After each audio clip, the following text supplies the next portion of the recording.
Hi, everyone, and welcome to Student Achievement Partners mini course, Building Knowledge, Expanding the World Through Reading. We're so excited that you've decided to engage with us in this professional learning opportunity. Wanted to take a second to set up the course for you. The course consists of 4 modules, but each participant will take 3. Module 1, the why, Module 2, the what, and Module 3, the how. For Module 3, you can choose from 3A, set up for kindergarten, 1st, and 2nd grade educators, or 3B, which is set up more towards 3rd through 8th grade educators. At the end of Modules 1 and 2, there'll be a homework assignment to help deepen your understanding of the content and apply it to your own practice. At the end of Module 3, the course is complete. Throughout all 3 modules, there's opportunities to pause the webinars, discuss with your colleagues, and reflect. For that reason, we encourage you to take this course as a group if you're able to, so that you have others who can discuss the chat opportunities with you. If you are taking the course by yourself, however, that's not a problem. You can simply choose to reflect to yourself during those times. We hope that you enjoy the course content and that you're set up for an excellent learning experience. Thank you for joining us.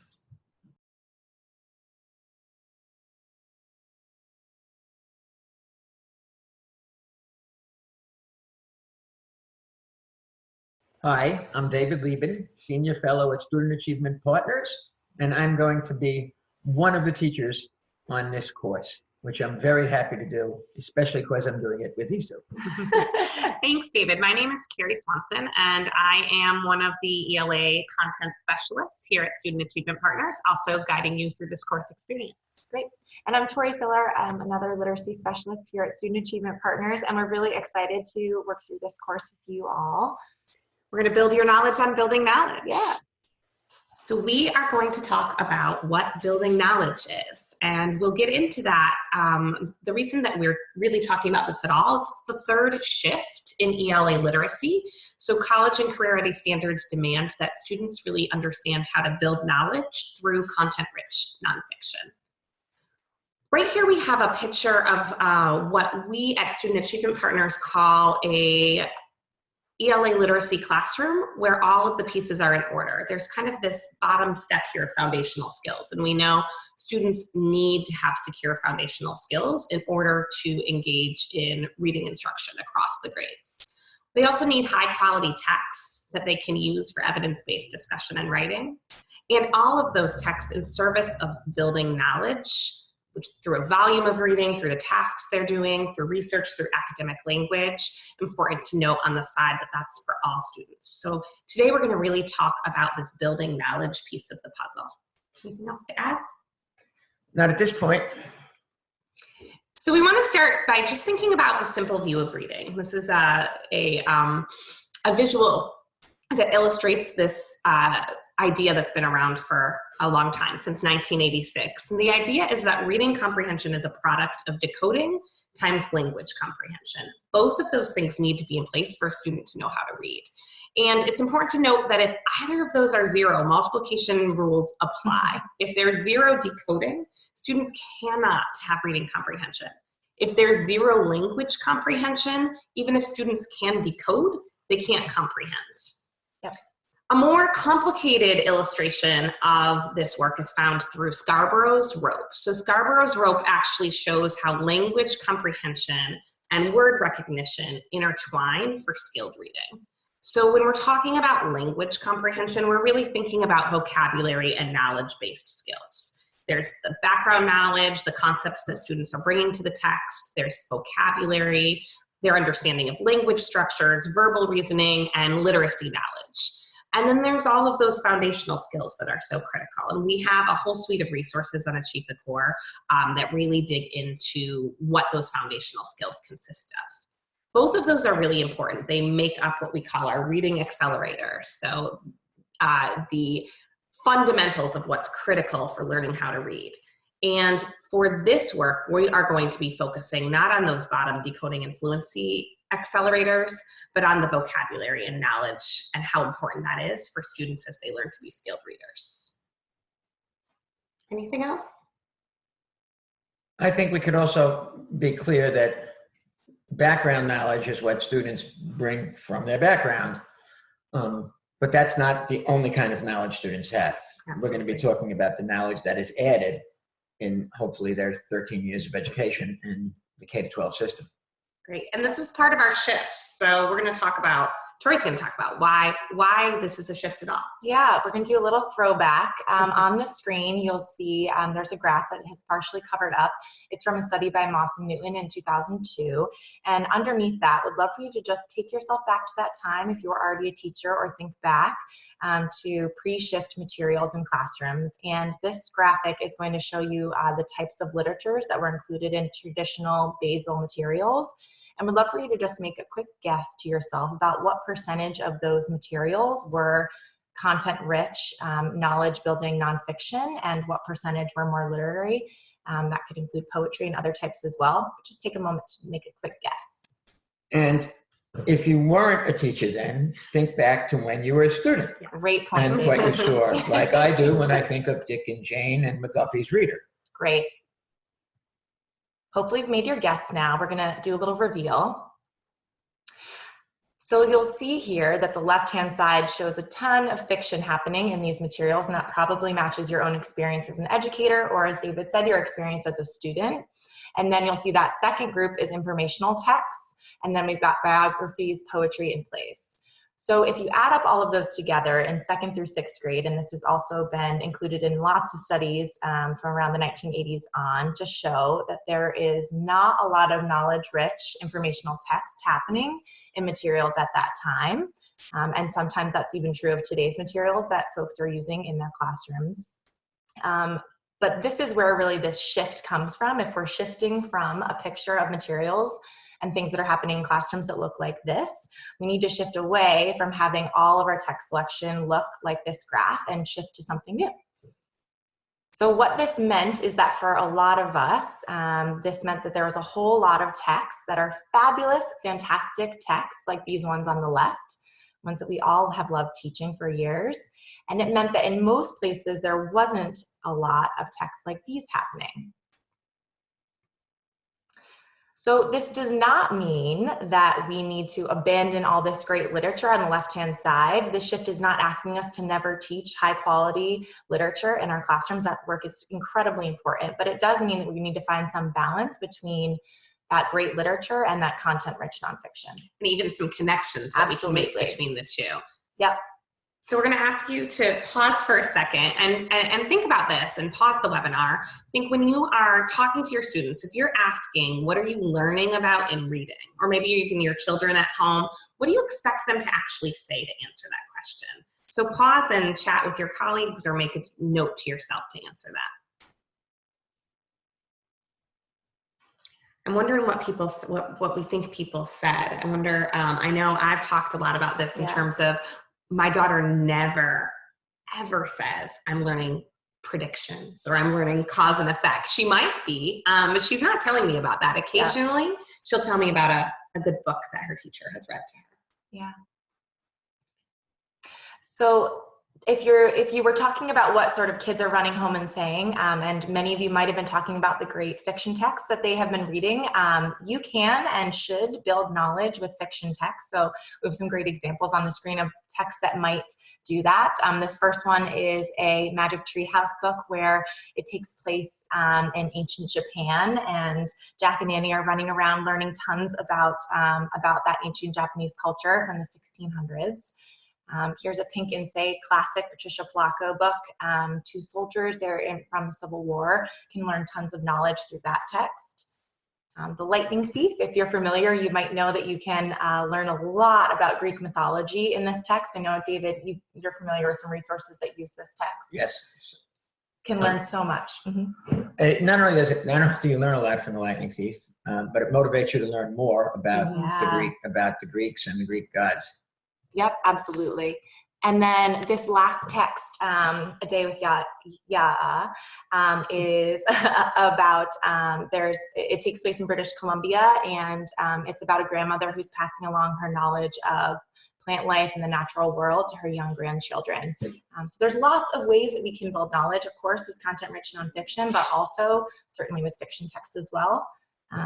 And those kids who are reading these texts can then go home and say, I'm learning about Greek mythology, or I'm learning about the Civil War, while they're reading rich, really enjoyable, rigorous texts. A writer recently, I don't know how recent it was, and I don't remember his name, but he referred to what's the most perfect novel of all time. And that was Charlotte's Web, which many of us, of course, are familiar with.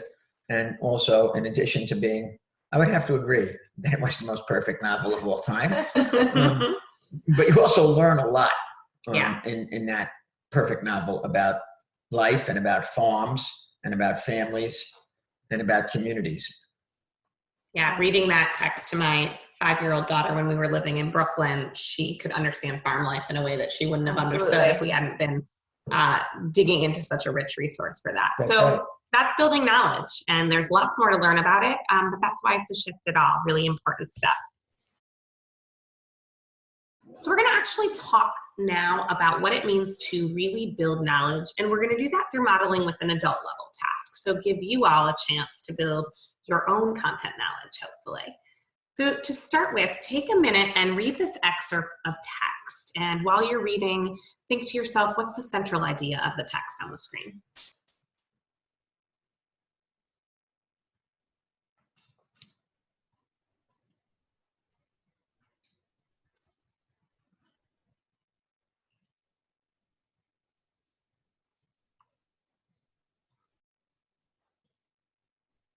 So how are you guys doing with that task? Well, I'm having some trouble. Yeah. There's a lot of terms referring to something about, I imagine, Tibetan Buddhism. Uh-huh. And I have very little knowledge of that. Yeah, there's a lot of, you can tell there's a lot of names. Yep. You can tell there's some unfamiliar vocabulary here. So right now, probably unless you're an expert in Himalayan art, you're having a little bit of trouble with this task. So we actually want you to think about, what would you need to know more about in order to make meaning here? So what would you really need to understand to make meaning? And you can pause and talk about that, or you can listen to us talk about that right now. And the names, the series of multisyllabic unfamiliar names become much harder when you're less familiar with the topic. Mm-hmm. Right. Yeah. And I know the Dalai Lama, so that I recognize that, but I'm not sure if I should know the other names that are here in order to understand this, right? Yeah, absolutely. Can you tell what this text is?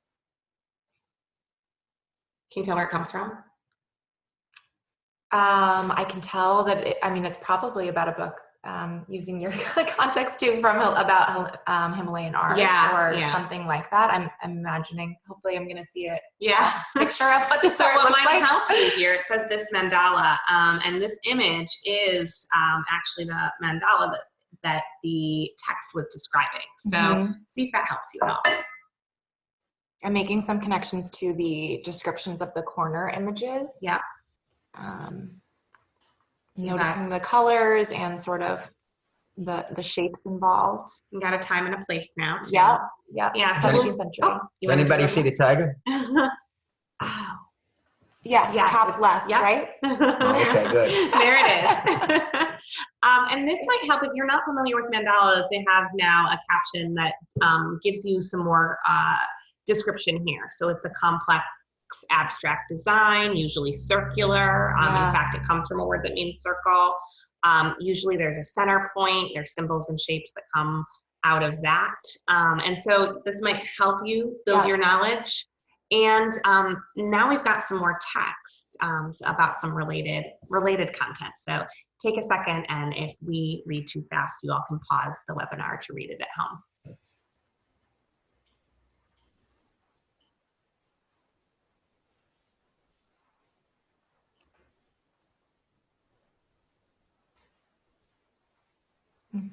You getting some more? Yeah, I remember the Tantra name on the first within the text, and now I'm thinking about it sort of in a different way based on the paragraph on the left. Yep.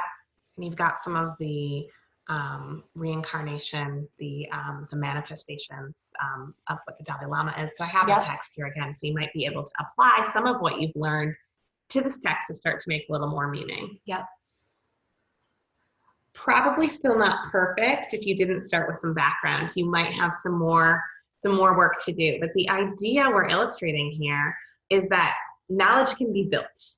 You don't have to walk in the door, and we build it through reading. We build it through interacting, through talking, through some discussion. Through images. Yeah. Yeah. Yeah. And so, so these tasks can systematically build knowledge, and we can do that for our students all the time. In fact, you might argue that is that is the work of schools. But thinking about how that comes into play in a literacy classroom can really change the way you think about teaching reading. If there is a content knowledge goal behind the text that you're selecting and the tasks you're selecting for kids.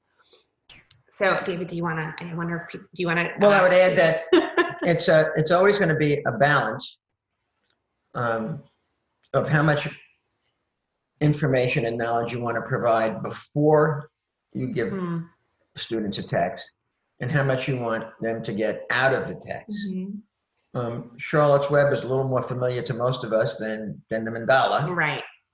And so you could, in the instance of Charlotte's Web, have some informational text on farm animals. Charlotte's Web is often taught in the 3rd grade, but schools read it aloud in kindergarten sometimes. And then children are very happy to read it again on their own in 3rd grade. But you could provide some information by informational text about farm life or about animals on the farm. But on the other hand, you learn a lot of that by reading the text. Right. And you don't want to deprive children of the opportunity to learn how to learn from a text. Yes. And again, in this case, a fiction text, but it works for both. And so there's always a balance. What do I need to provide in advance that will not interfere with my students learning it from the text when they read it? Yeah, and this task for you all, you can think about that might have been a more enjoyable task if you had learned what a mandala was first before trying to apply it to the reading. Wouldn't have worked to illustrate this point that we're trying to make, but might have been more supportive. So you're thinking about whether there's support found in the text for the learning, or whether there's a scaffold needed in order to get kids to milk that text, right? I thought you were going to ask them about this quote. So David often asks audiences when we're presenting if anyone knows where this quote came from. Okay, well, does anyone know where this quote came from? We can't see it. Raise your hand if you know where this quote came from. And if you don't, we'll tell you. I have asked that question easily of thousands of teachers, possibly in the tens of thousands, and not one knew where this quote came from. But it's directly on page 33 of the Common Core Standards at the top. So the idea here is that we are not trying to isolate students' reading experiences. We're trying to build their knowledge systematically through their K-12 experience. So that is done piece by piece so that they're forming this reading comprehension puzzle. Yes. And that is how we think about building knowledge at an adult level and how we apply it to our students. So we're going to talk now about the research behind the role of knowledge when we're thinking about reading comprehension. So everyone knows knowledge plays a role. No one disputes the fact that prior knowledge is important to comprehension. When students are struggling with comprehension, we rarely focus on the building of knowledge as our primary intervention. We talk about comprehension strategies or practice or stamina. So we really want to think about isolating the role of knowledge here. Recht and Leslie sought as researchers to answer this question back in the 1980s. And they were comparing the impact of reading ability to the impact of knowledge on a topic. So what they did is they had students read a passage that was about baseball, and they tested their comprehension of that passage. And this was with a group of 7th and 8th grade students. And those students were broken into categories. So there were students who had high reading ability or low reading ability, and students who had high knowledge of baseball or low knowledge of baseball. So 4 groups of students, depending on how well they were deemed to read and how much they knew about baseball. Mm-hmm. So they were all given the same passage and the same assessment. So pause the webinar for a second and make a prediction about how you think those students performed on that reading comprehension assessment. Ready to reveal the answer here? So take a look at your screen for a second, and you can see how those students fared by group. And what you're seeing is how they performed. These students performed on reading a passage about baseball, but the high reading ability, low reading ability, and knowledge, that was assessed before they read that passage. That's right. That's right. Yeah. And so what do we notice? We see high reading ability, high knowledge, right? And those students outperformed all of the groups. But what really stands out about that second category there, the kind of pretty close, that green line, what do we see? It's right there. It's very close to that high group. We should Yeah. point out that the High. difference between the green and the orange on the left was not statistically significant, which means that in terms of research, they were the same. The low reading ability and the high knowledge was the same as the high reading ability and high knowledge. And also, if you go into the guts of this research, the low reading ability was really low. I mean, in some cases, as low as the third grade. Right. And that's a rather stunning finding, Right. Yeah. that you have that big of a difference. And The they knowledge perform really the same. mattered. Yeah. And Yeah. a couple of other things about this. It's been replicated at least once for baseball and at least twice for soccer. In the UK, I think, for Yes, the soccer. and Right. somewhere other than here. Although we know a lot more about soccer than we did certainly shortly after the Civil War when I was a kid. But we don't know as much yet as they do in Europe Yes. Right. and the UK. I also think it's, oh, sorry, go ahead, David. No, and that the same exact results. Yeah. I also, looking at the two bars on the right, the high reading ability, low knowledge, low reading ability, low knowledge, it's interesting how close those two bars are Right. as well. And just thinking about how even those typically strong performing readers, if they had low knowledge about baseball, it didn't carry them through to being Right. really successful with the passage. Right. Before I move on, I'm just going to point out, I think the bar on the left is yellow. So I wonder what our viewing audience thinks, because David thought it was orange. So I David think it's thought it yellow was as orange. well. it's sort of That's like right. the blue dress or the black Well, dress. if you listen to our last course, you will know that David had been pronouncing the word DOG wrong for his entire life and had a number of problems with similar pronunciations because he grew up speaking Brooklynese. In I don't Brooklyn, know why I yellow thought is it orange. was I don't know why I thought it was orange. I can only say that it was an honest mistake. I really did think it was orange. So the findings here are really pretty staggering. Knowledge of a topic has a bigger impact on comprehension than just generalized reading ability. So without sufficient prior knowledge, low ability students were performing similar to higher ability students. That difference, as David said, wasn't statistically significant.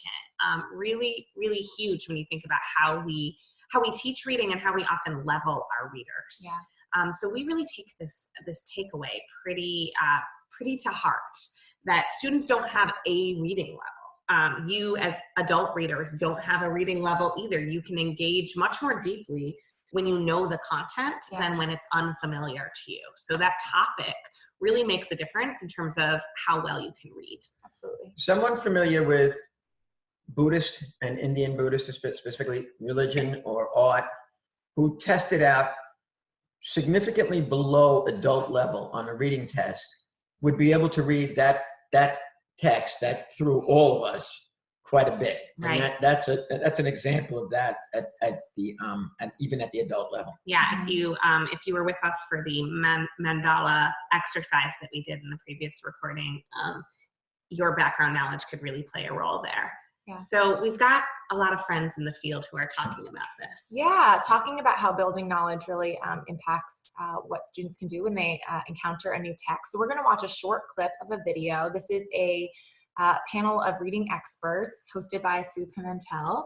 And we're going to be listening to Dan Willingham, who's out of the University of Virginia. He's a cognitive psychologist and he works K-12. Anything you want to add there, David? He's the only cognitive scientist in America who focuses his work exclusively on K-12 education. Mm-hmm. And this panel is all, it's in response to some national data of NAEP scores, National Assessment of Educational Progress. And this panel is talking about sort of why these results are relatively stagnant this past year and what these reading experts think we need to do or change in our instruction to sort of change those results. Stagnant over a period of years because the Yes, NAEP yes. is usually given only every 4 years. Yeah, so this is after the 2017 results came out. And in your words, Dr. Willingham, you talk about raising students who read. So what needs to change so that we raise kids who can read? Can you start us off? Absolutely. So there's no doubt that we are in a reading plateau. And in thinking about how to get out of it, how to improve student reading across the board, I want to draw everyone's attention to a finding from reading researchers that's about 25 years old now. What reading researchers found a couple decades ago is that once kids are fluent decoders, a key determinant of comprehension, perhaps the key determinant of comprehension, is what kids know about the topic of the text that they're about to read. So in other words, if I'm going to read a text about whales or the Titanic, a key determinant of my comprehension of that text is what I already know about whales or the Titanic. Which sounds a little strange initially because we think of reading as the way we're going to learn something new. So it sounds like we're saying, well, if you want to learn something about whales, read this text, but by the way, you already need to know something about whales if you're going to understand it. But it's actually not that strange. It's actually baked into the way communication works. When we communicate, whether communication is written or spoken, we omit information that we think our audience already knows. So for example, in the course of a conversation, I might say to you, you know, that puppy I got is really cute, but I wish I had thought about putting new carpets down before I got this new puppy. You might have no difficulty understanding this. You see, right, new carpets, new puppy. Dan's a little distressed about this situation. But when you analyze it, like, I didn't give you critical information you needed to really comprehend my communication to you. I didn't say anything about the fact that puppies ruin new carpets. I didn't say that carpets are expensive and difficult to replace. I just assumed that you knew it.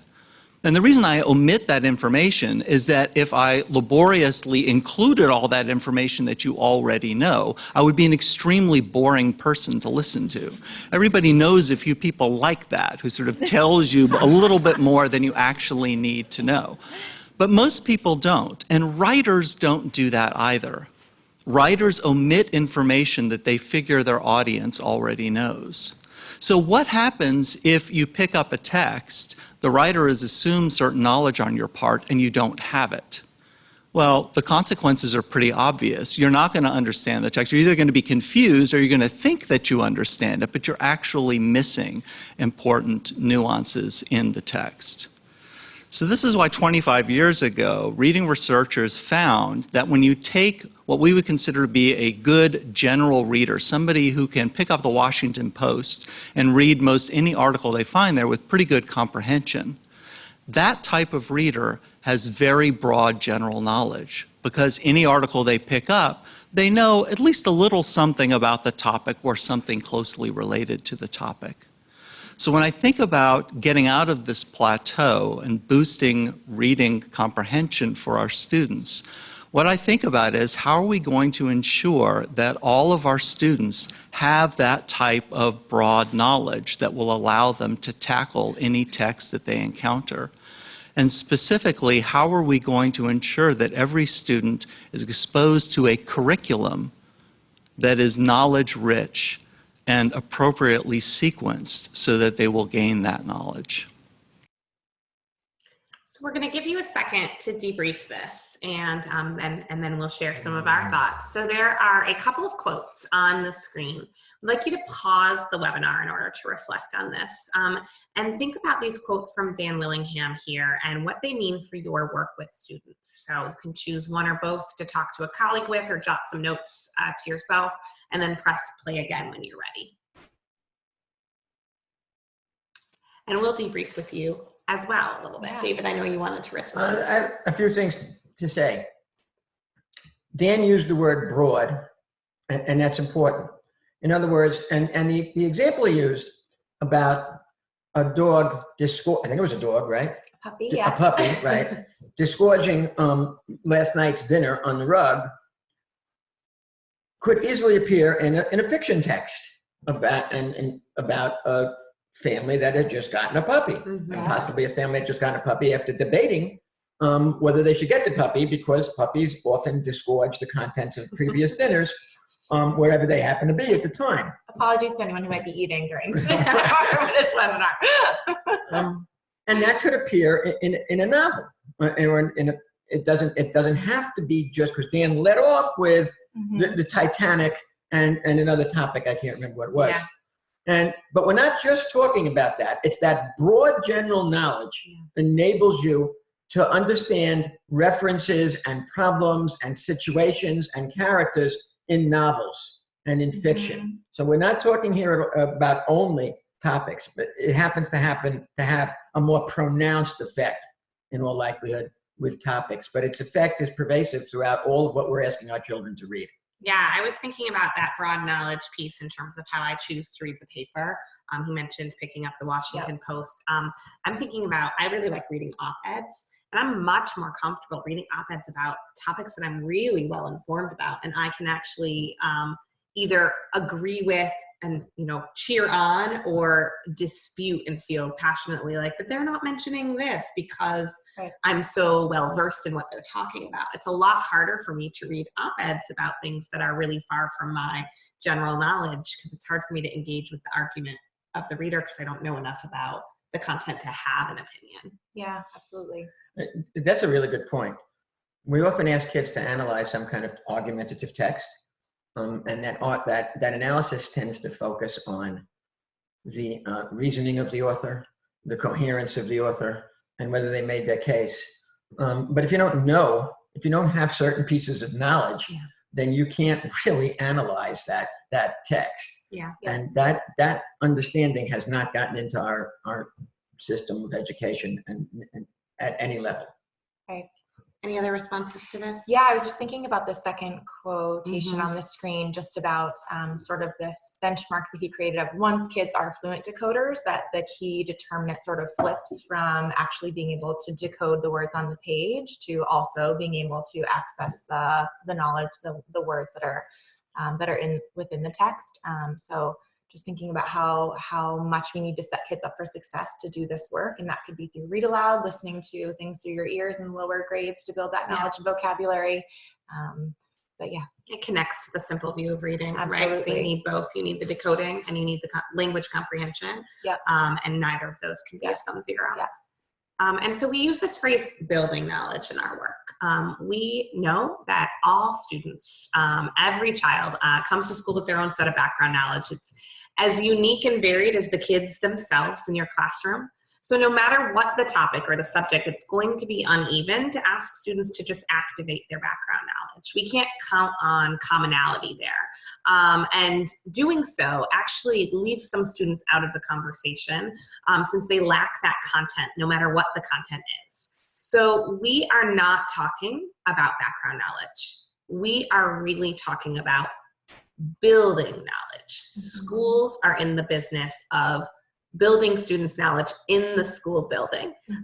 We can't control for the background knowledge, nor should we, of our unique and varied students, but we absolutely can build up students' general knowledge, that broad knowledge that David was talking about, through studying content, through studying topics. Yeah.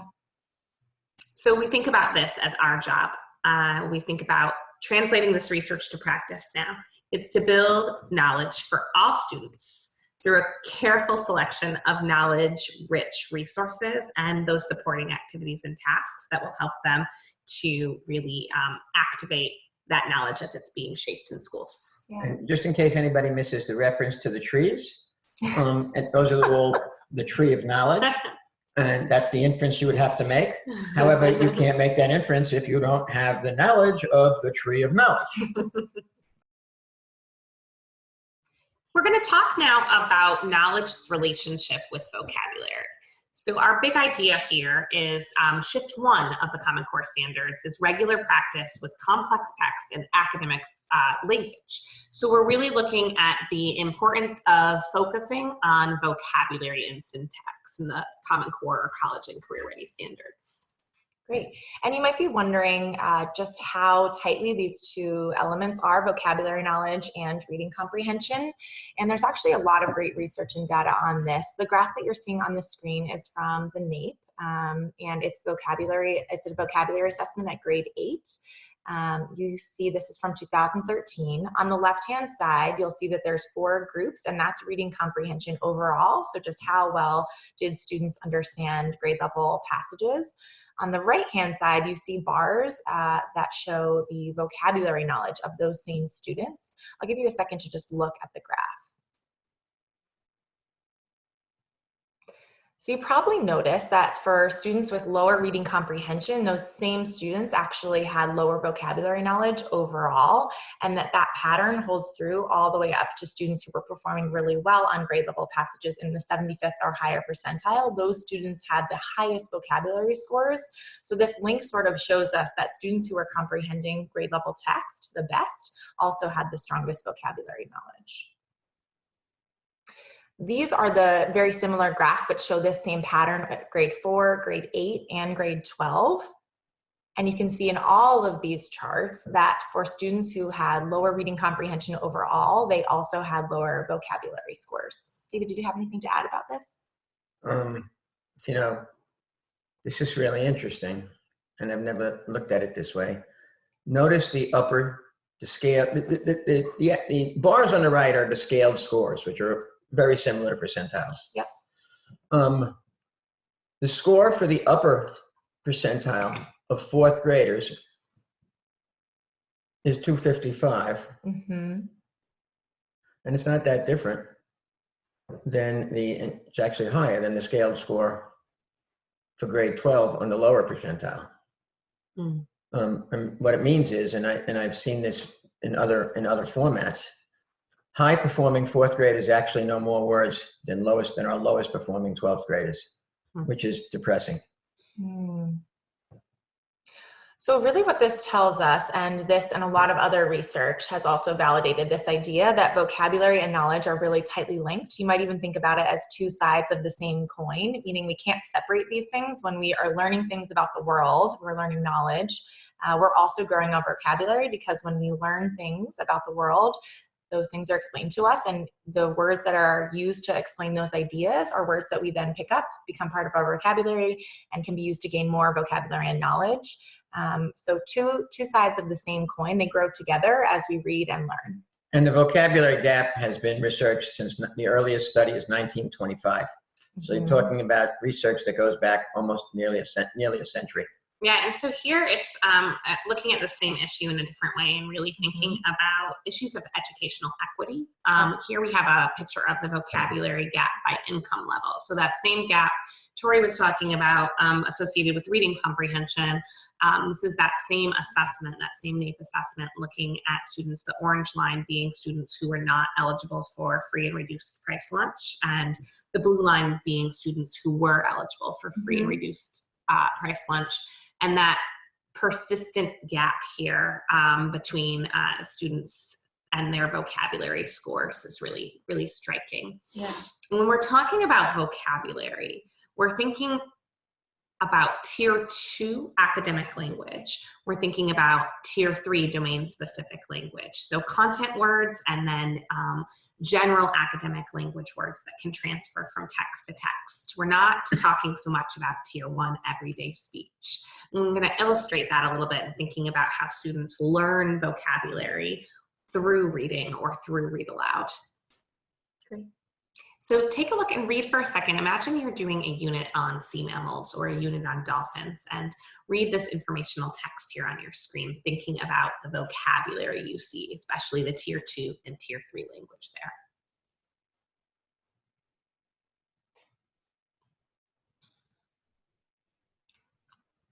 And to help you with this, we're going to highlight the domain-specific vocabulary that's in this short excerpt of text, and we're going to highlight those high-leverage academic vocabulary words. So these blue words here, we have ascend, we have surface, we have descent, and we have locate.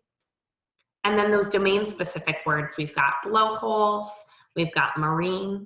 So it's very likely that students, that students are learning those words is they're learning about dolphins, they're learning those words blowhole, and they're learning marine, but they're actually kind of incidentally learning those blue words. So they may not have known the word ascend before, just as I had told David, I did not use the word disgorged in my life. I haven't used that word, but when he said that his dog disgorged the contents of dinner on the living room floor, I understood just what he meant from my knowledge of dogs. They may not have known ascend and surface, but they knew what a blowhole was. And students know what dolphins need to do in order to breathe through their blowholes from their study of content. So they're able to extrapolate the fact that ascend must mean go up to that surface of the water. So building their vocabulary much more richly than kind of one word at a time because of their knowledge of the content there. And two very important things about this.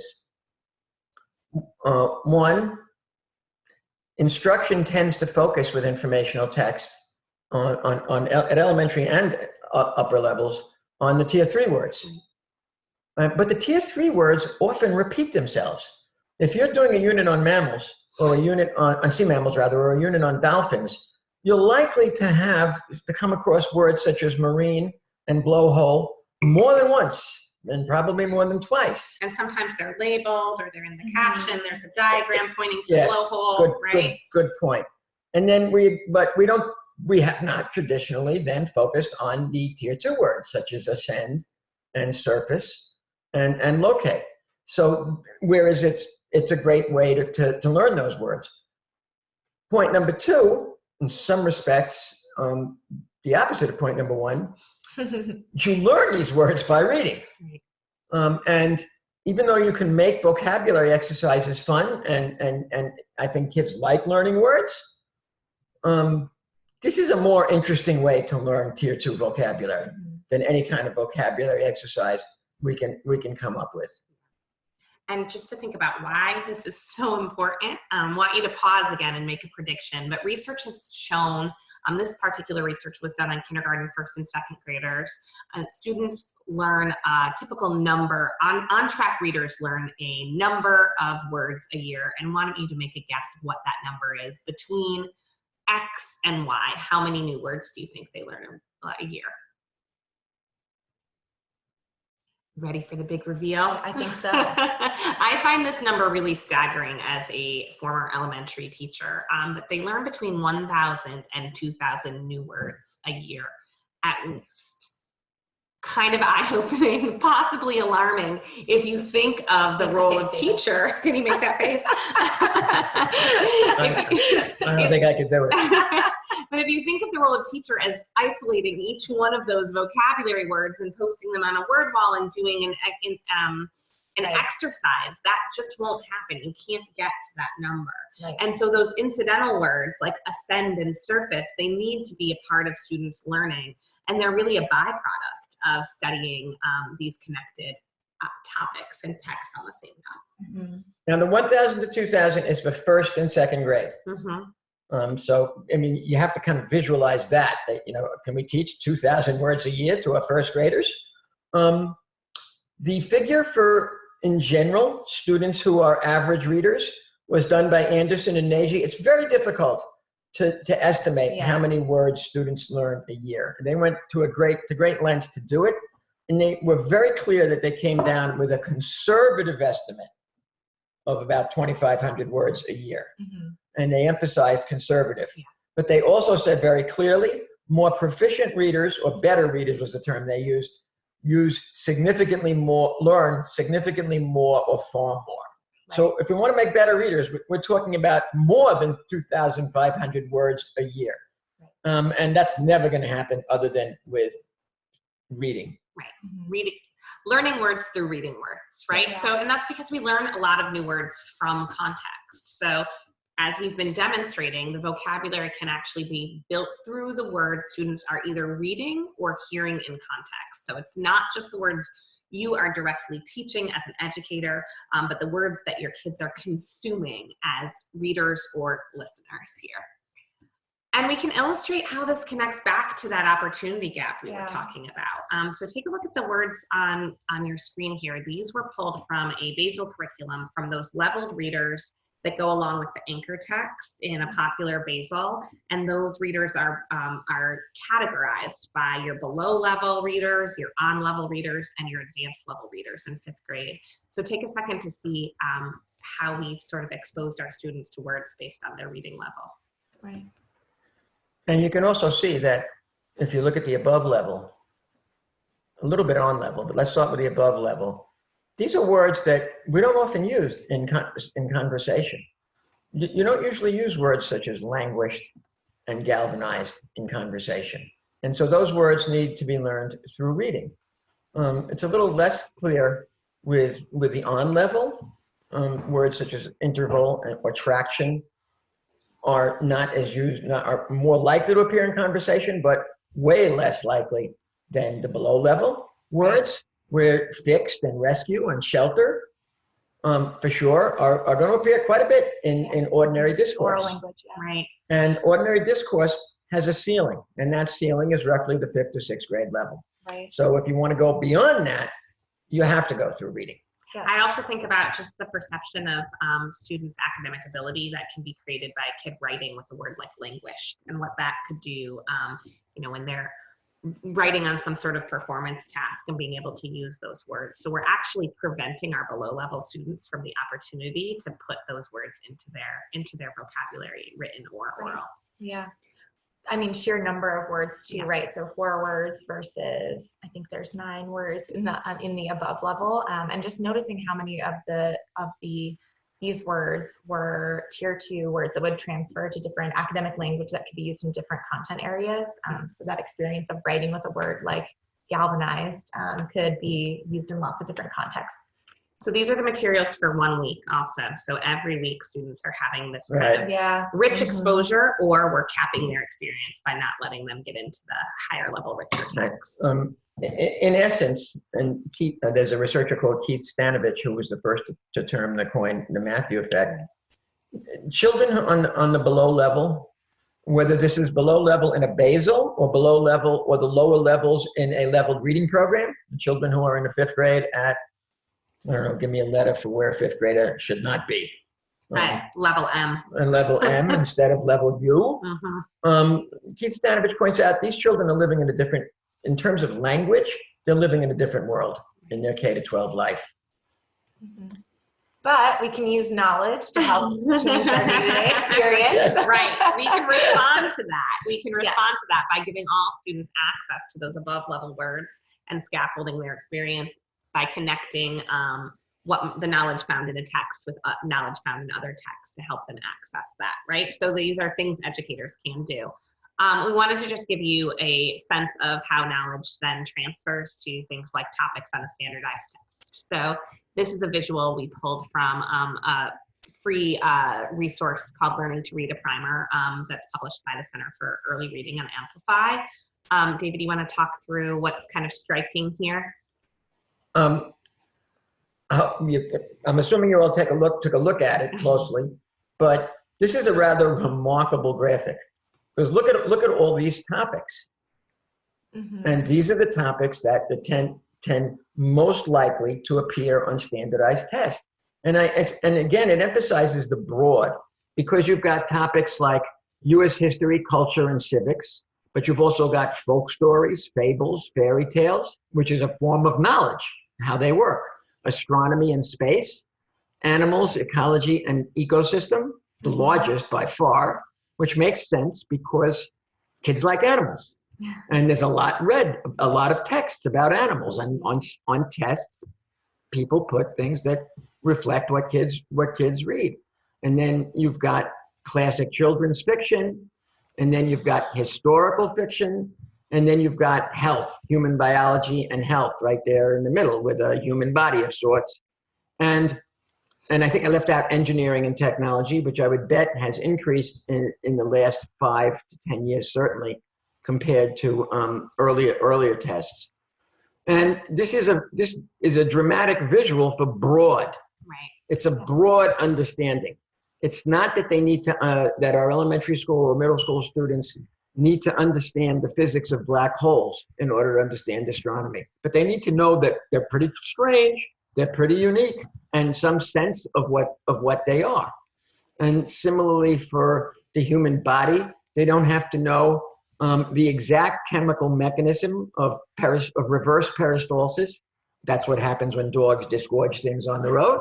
They don't exactly have to know how that works, but they have to have some idea about the digestive system and when it's working and when it's not.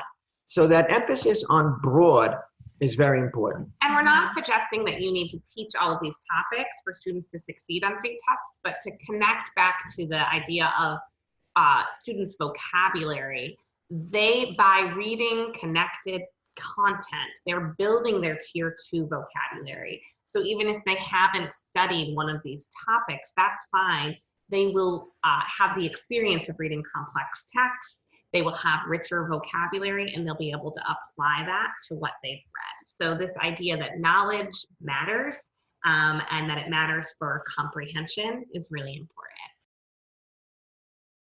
We're going to focus on building knowledge and really thinking about how building knowledge is supportive of our English language learners. So the strategies that we use when we're talking about systematically building students' knowledge through text and through topic, those are good for everyone. They're good for all students. Mm-hmm. They're actually best for English language learners. They really pull on a great deal of research around how to build systematically English language learners' access to English as well as to rich texts.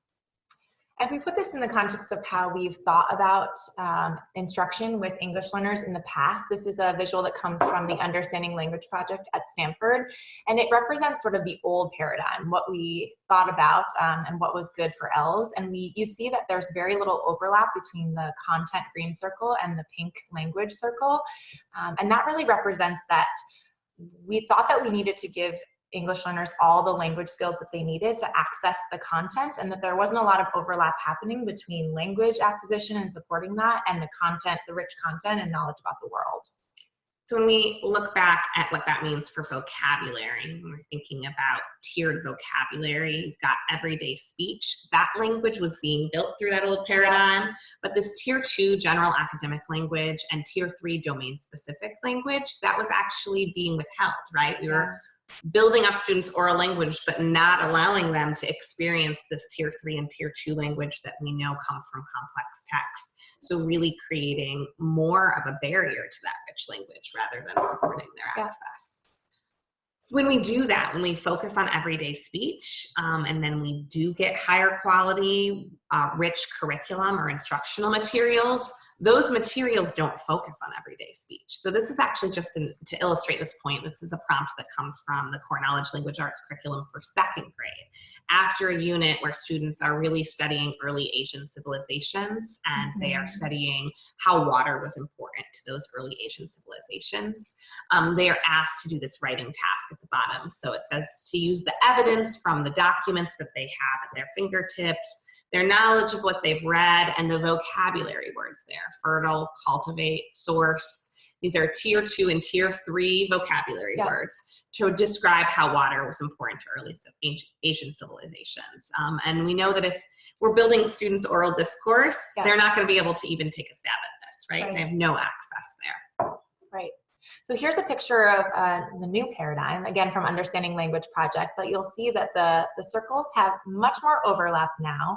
So we're thinking about building content and language simultaneously and practicing all of these things in the middle while we're doing that. So we're asking that ELLs have access to that high quality content at the same time that they're building their oral language, and we're doing that with discourse, with complex text, rich text, practicing explanation, argument, thinking about author's purpose, of course, building vocabulary, grammar, and thinking about sentence structures or syntax, but doing that simultaneously so that we're not holding kids back, and that we're also providing them with that rich content that they need to access everything that they're asked to read.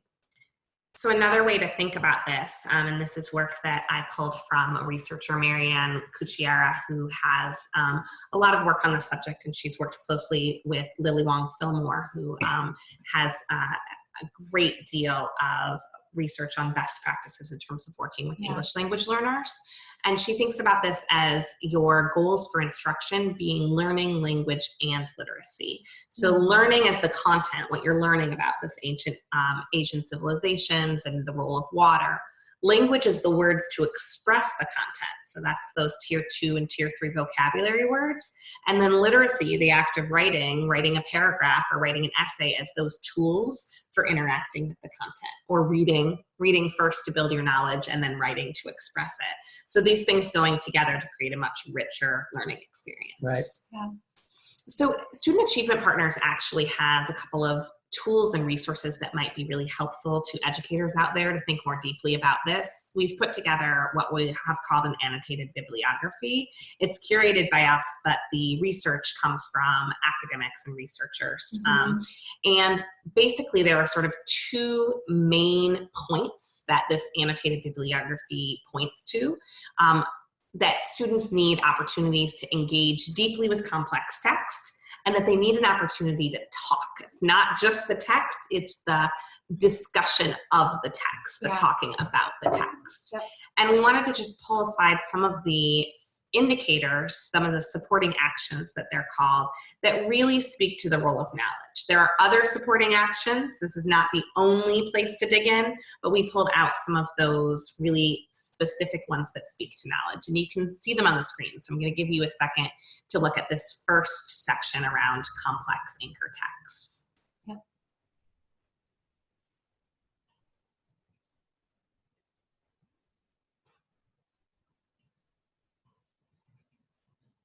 So we illustrated this idea that you're using complex text for academic vocabulary connected to a topic, providing details and examples that help students understand that. Yeah. We illustrated that with an excerpt of Ruby Bridges here, where you can see from the small sample of the text that that's a language-rich text and an opportunity for students to engage through that story in understanding more about the time period when Ruby Bridges was desegregating school on her own, right? What grade was this for?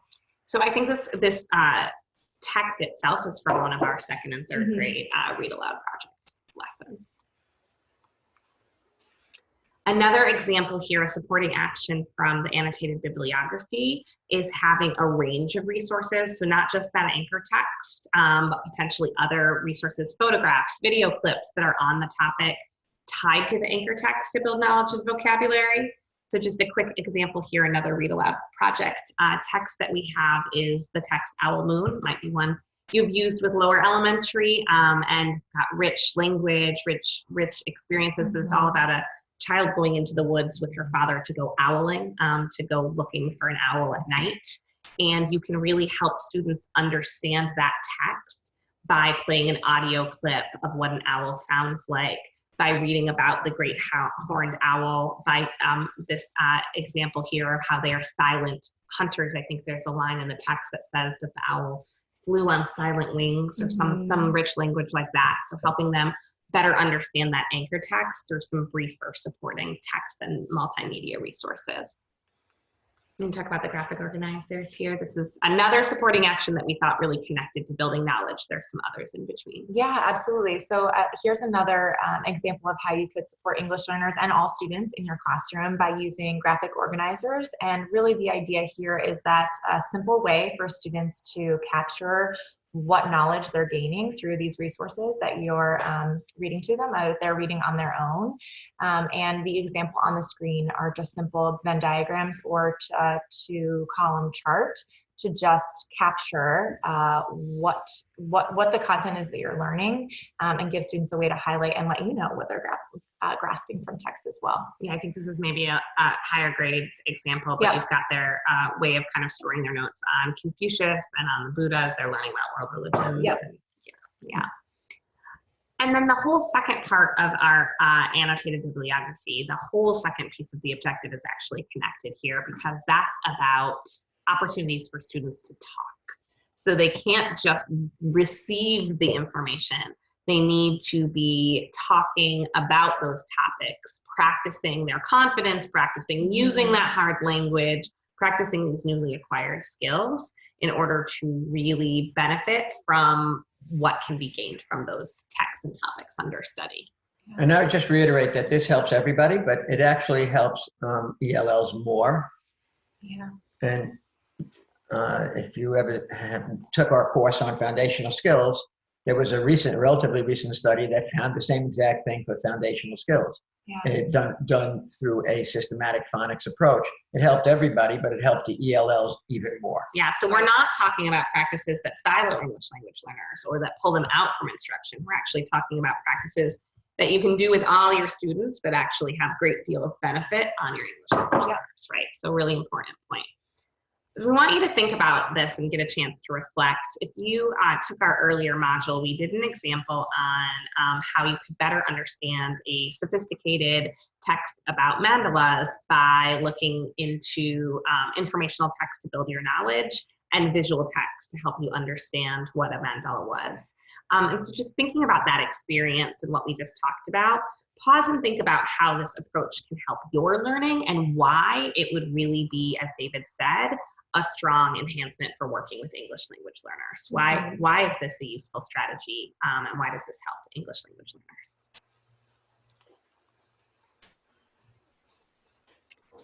And I'm thinking, to answer that question, I'm really thinking a lot about what it means to learn unfamiliar vocabulary and unfamiliar content, and this combination of text and talk that can help you work your way through it, can help you actually better understand what you've read, because you can talk through what's confusing, and before you're even writing, getting that chance to digest that way. Yeah, absolutely.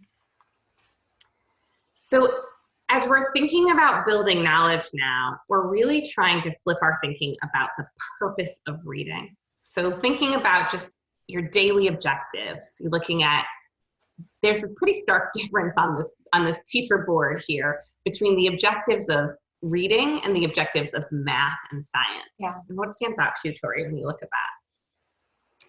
Yeah, I'm looking at the reading, math, and science and just noticing that in both math and science, we have concrete sort of content-based objectives of what kids are going to walk away from the lesson with, and that the reading objectives see the author's perspective and argue my perspective is far less content-based. We don't know the what, like the meat of what kids are actually going to be learning in terms of content there. So it's sort of a stark contrast that I think it is really interesting how we approach the different subjects here through objectives. So we really can change that by thinking about the knowledge we want students to gain. So author's perspective on what, contrasting it with what, arguing my perspective on what, really having the what be crystal clear can support all of our students, can support our English language learners for sure. Mm-hmm. And I would only add that when this is done well, in situations where English language learners are then taken out or not part of it, in addition to it not maximizing their language growth, it's not very good for social emotional learning when students are excited to talk about something that they're all learning and the ELL students can't. Right. This becomes a common experience for the class to gain knowledge related to what they're reading. So we have a homework assignment for you, connect to practice task that you can do to finish up Module 1 and have it done before we reconvene for Module 2.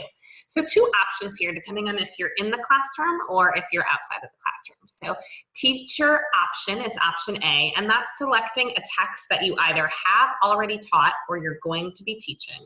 And read that text thinking about the knowledge demands there. So what does the author actually expect the reader to know and understand to make meaning? Yeah. If you want resources to help you with this, we do have a rubric on Achieve the Core that can help you analyze text. They're in our text complexity resources. But you can also just think about this in terms of, as you read, is the author assuming that you already know about the content? We're not asking about your readers and where their experiences come from, but is the author defining terms every time you come to them, assuming you don't have that background knowledge, or are there assumptions the author is making about what you already know and understand in order to make meaning? And note that text and those knowledge demands. Great. And then our second option, option B, this is intended for folks who are educators but might not be in a teaching role, although teachers should feel free to select option B as well if it sounds interesting to you. This is called Take a Stand, and we're asking you to select an audience that makes sense for your role and to make a one-page flyer or advertisement, getting as creative as you'd like to, explaining the benefits of sort of taking this knowledge building approach to content and in your teaching and in teaching in general. So get creative. You can feel free to put some pictures, make sure that there's some, make it as persuasive as possible, and use what you've learned during this module to convince folks that knowledge building is really going to help all students. And if you're on social media, please feel free Yes. to tag Achieve the Core in this on your Twitter feed, because we would love to see what you come up with, or hashtag it with Core Advocates. Great.